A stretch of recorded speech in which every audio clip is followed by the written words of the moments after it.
Hey guys, David Essel here. Be grateful for everything. Isn't that an interesting concept? I was on social media recently and I saw this post that we should find gratitude in every situation in life. Be grateful for everything. No matter where you are, have gratitude first.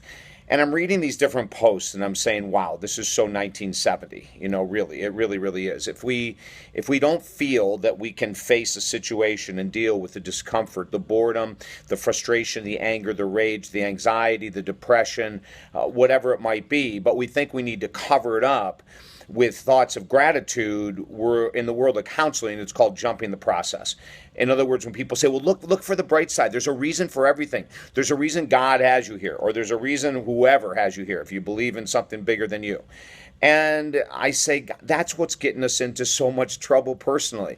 We are so afraid to sit in our boredom, with our anxiety, with our depression, with our rage, our jealousy, our insecurity, our anger. We're so afraid to sit in all these emotions, so we come up with this nonsensical pop psychology response that just be happy, just be joyful.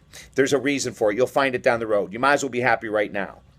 It's called jumping the process. And if we're not willing to sit in that discomfort will never leave. What? You think some kind of like positive affirmation, that's like putting a fresh coat of paint on a house filled with termites. The termites are going to burn and bite and gnaw their way through that fresh paint. That fresh paint doesn't do anything.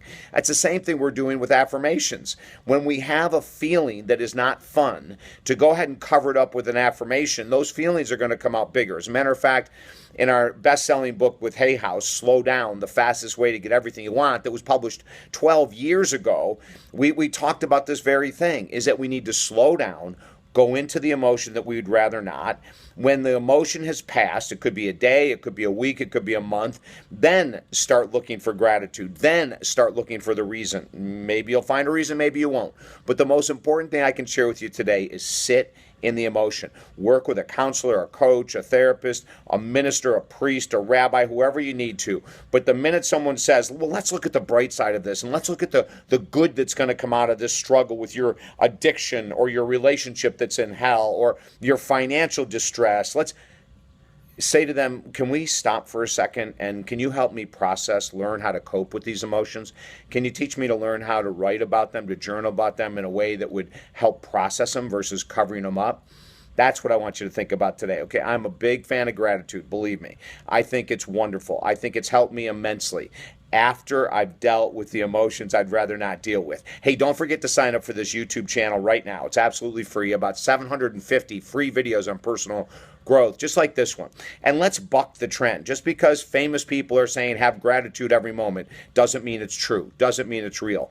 I've been a counselor and a life coach for 30 years. I've never found it to be real. I've only found dealing with that which we'd rather not as being real. And you can get chapter 1 of our #1 best-selling book on positive thinking free right now at talkdavid.com, okay? Let's get real, then we can heal. Have an awesome day.